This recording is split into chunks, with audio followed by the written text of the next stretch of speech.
Hey guys, so a lot of things have happened in the past few weeks with EU5, and we've got some interesting stuff I'm going to go through today. I do want to mention this is probably going to be the last time I cover a EU5 dev diary for a few reasons that I'm going to go into a little bit later in the video. And we're going to start with the more recent one, of course, and then we're also going to be checking the Aragonese one to see the actual gameplay flavor for Aragon and a few other things. So first off, let's go through the formable nations. Apparently, there's going to be a new system for formable nations. To make it really frank, it's 5 tiers of formable nations, and we'll see what those nations are right now in a few moments. They can represent historical unions or conquests, as well as some aspirations for certain nations. You also can get unique advances when you form these nations, such as the Spanish get these 2 particular advances when you form Spain. You will need to control specific regions in order to get some nations formed, or you will need to have your primary culture at a percentage of the population to form certain nations, as well as some nations like the HRE and the Ilkhanate are based on the international organization rather than culture or regions and such. And you can only form nations that are the same tier or higher tier as you. So that means if you want to form Pomerania but you're Prussia, you cannot, because you're a higher tier than Pomerania as Prussia. There's 3 settings as well. You can have the game set to historical formable countries, where you can only form nations that were historically formed during that period. Then you can also allow plausible formable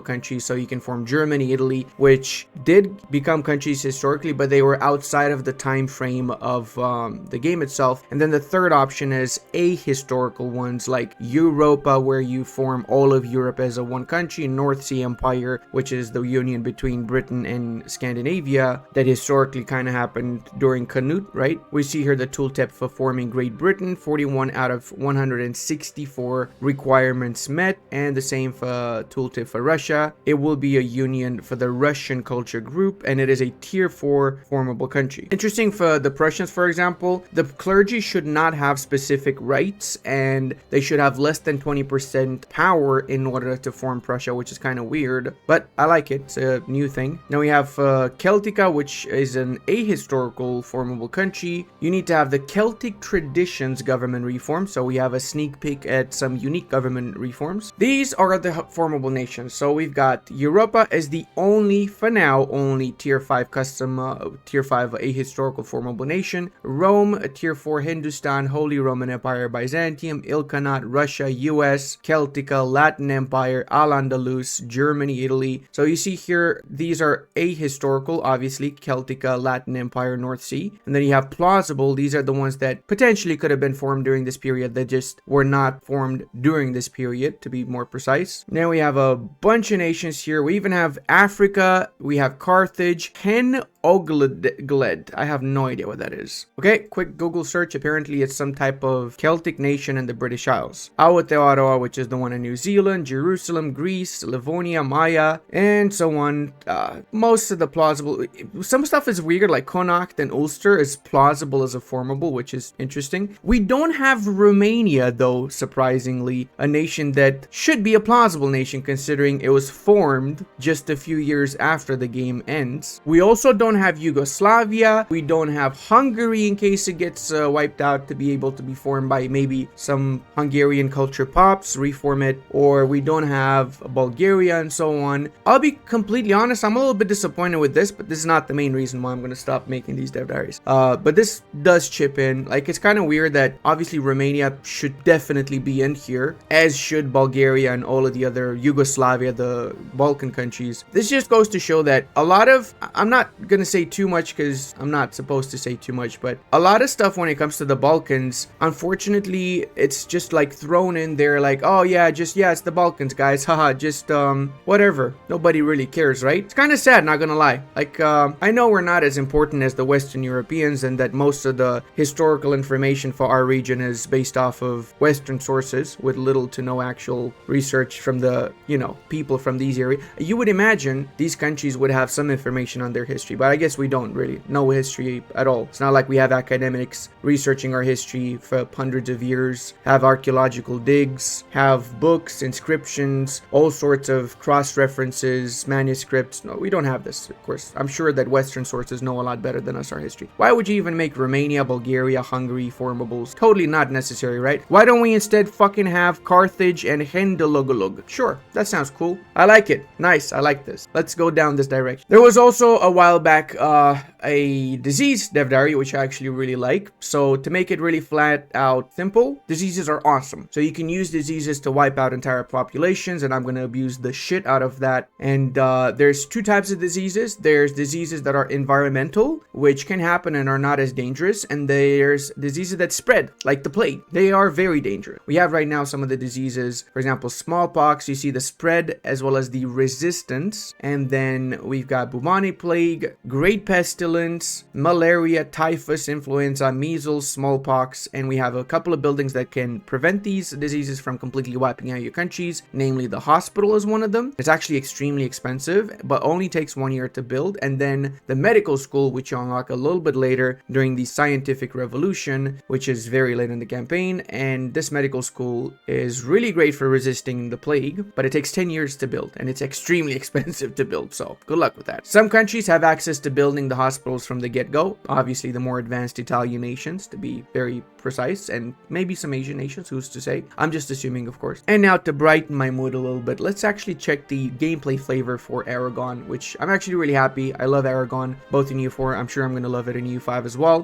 One thing to note, we do have Andorra here stuck in between Mallorca, Aragon, and the Pyrenean Mountains. It doesn't have a connection to the French lands, apparently. In order to reach the French lands as Andorra, you're going to have to go through Aragon. So a campaign as Andorra is going to be brutal for sure. So we have here the description for the Kingdom of Aragon. You can pause and read it if you want to. This is the current, and it's a work in progress, of course, image of King Per IV, the Ceremonious of Barcelona. He starts with 66, 50, 80, significantly less than other leaders to show that he was clearly incompetent. Or not, who's to say, right? I mean, 80 is pretty decent. Maybe he's a warmonger. Who knows? Nobody knows. These are the starting lands of Aragon. We've got Genoa with a little bit of a foothold in Sardinia. We got Arborea as a semi-independent nation, independent technically. Then we have most of that under Aragonese control in Sardinia, Aragon lands as well, and we have Mallorca. See this little cutout here? That's just impassable terrain as far as I can tell in the mountains between Aragon and Castile. So Aragon starts with the Kingdom of Mallorca as a vassal, and we have two military orders within Aragon. We see them over here. Montesa, which is a building-based country in essence. It's a country within a country that's in essence a building itself, and it is located here.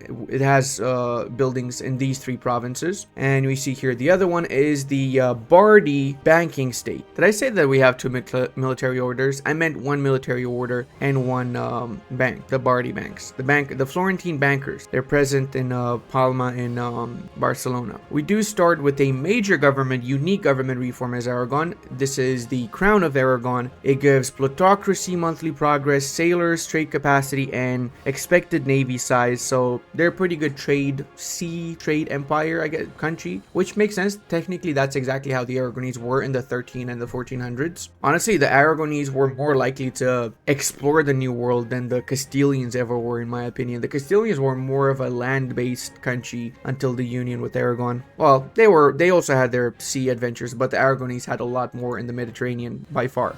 We also have the other government reform here, the Pyrenean Fueros. Now, this is based on the culture group, namely the Aragonese, Basque, and Gascon culture. So these particular cultures can have this government reform. It gives possible government reforms +1, satisfaction equilibrium +2.5, and monthly legitimacy. So that's pretty nice, actually. It's in essence a free government reform because it already adds the +1 government reform. There's also unique privileges for the Aragonese nobility, namely the general privilege of Aragon, increases aristocracy, free trade, and again, monthly legitimacy, but it increases the power for the nobility by 20%, which is huge. I'm going to be honest, a lot of this stuff really needs to be balanced from what I can tell, because a lot of these give a lot of power, and then you have stuff like we saw earlier, right? The Prussians, they need to make sure there's less than 20% power for the clergy in order to form Prussia. Good luck with that when like 4 privileges is 150 power from what we've seen, at least from the privileges we've seen in the forums, of course. They also have a unique maritime policy, that is the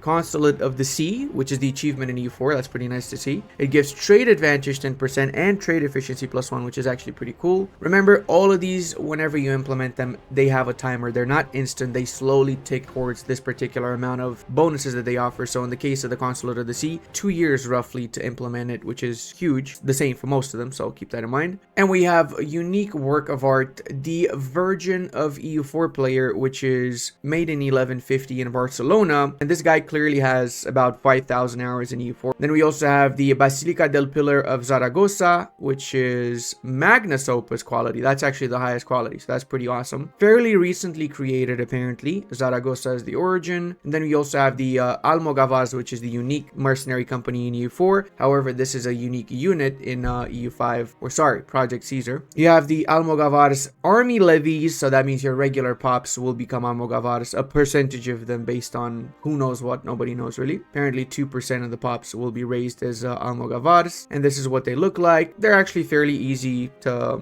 get. There's actually nothing interesting about them. Literally 5 times weaker than certain African units we've seen in the previous dev diary, so they are levies to be fair, so it makes sense, right? You do add and you improve the Almogavars though later down the line, so you can get the advanced Despertaferro, which is going to give them 10% morale of armies. So where do we see that? Could it be morale damage done? Could be that, right? So then it would be 20%. Then we also have another unique unit, the Catalan crossbowman, which is shown here. It actually has a higher amount of strength, so it has 150 units instead of 100, and that's it. We actually do not know much about it. We know they have 6 initiatives, so they're going to be up there in the fight as soon as possible though. I really wish, you know, like the unit statistics would be more precise on what exactly the units offer. Then we got the Catalan galley, which is a unique galley for the Catalans, and it looks a little bit like this. At least here we know. We have 10 cannons, 7 hull size, crew size, food storage, movement speed. The maritime presence also we know now. I think this is the first naval unit we've seen, isn't it? Might be the first naval unit we've seen actually. They do have some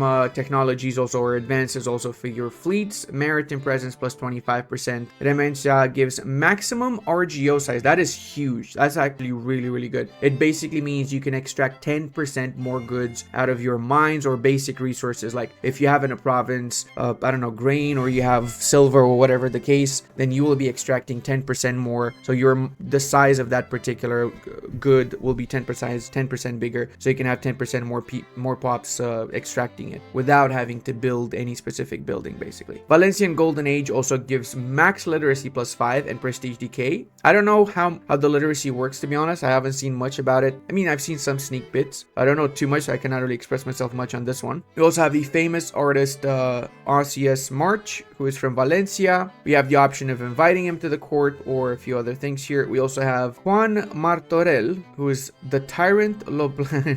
Okay, interesting. He gives prestige and Catalan culture gains 10 influence. Okay, that's actually a pretty cool event. Cultural influence. The Mallorcan issue, basically whether you're going to be integrating them more into your kingdom or not. And there is a unique disaster. The War of Aragonese Union will trigger in the case that Jaume Peter's younger brother is no longer the heir. So if his brother dies, you're going to have issues. Crown Prince Jaume Durgel. Let's hear the demands. Maybe the issue can be resolved peacefully. We would give no hearing to rebels and traitor. This is the event itself. A disaster 50%. No event occurs or 50% relevant event will occur. These are actually pretty bad modifiers from what I can tell. Another event is the Justicia de Aragon, the Justice of Aragon. Unlocks the Justice of Aragon privilege for the estate, and it's a nobility estate privilege. Then you also get societal values plus 10 and nobility plus 10 estate satisfaction. This is what it looks like as a privilege. Crown power minus 25%. That's actually pretty good. Wait, no, crown power. No, that's bad. I thought it's nobility power. Ooh, no. We have a unique building, La Locha de la Seda. Okay, I don't not speak Catalan. This is mind fucking my brain right now. Trade advantage, silk output. Ooh, nice. Okay, I like that. It's actually pretty good. Silk's really important early on from what I can tell. It inputs dyes and I assume silk. It inputs silk. Okay, fair enough. We're gonna see more about the Kingdom of Bohemia in the next week, and here's another reason, one of the main reasons why I'm gonna stop covering the dev diaries, guys. There's a lot of dev diaries that are coming out very, very fast, and I want to just like put them in like one overarching dev diary and cover it like maybe once every 2 months or something like that, right? I think that would make more sense. Maybe I can bundle up all of the country specific flavor dev diaries, and then I can bundle up all the mechanic specific dev diaries and all that stuff, so it's easier to digest for you boys. I know it means that you're not going to be catching up with them every week, but reality is that until EU5 comes out, I'm assuming we still have a little bit of time to go, so I do hope you guys understand that. All right, that's it for me. Love you all. See you in the next one.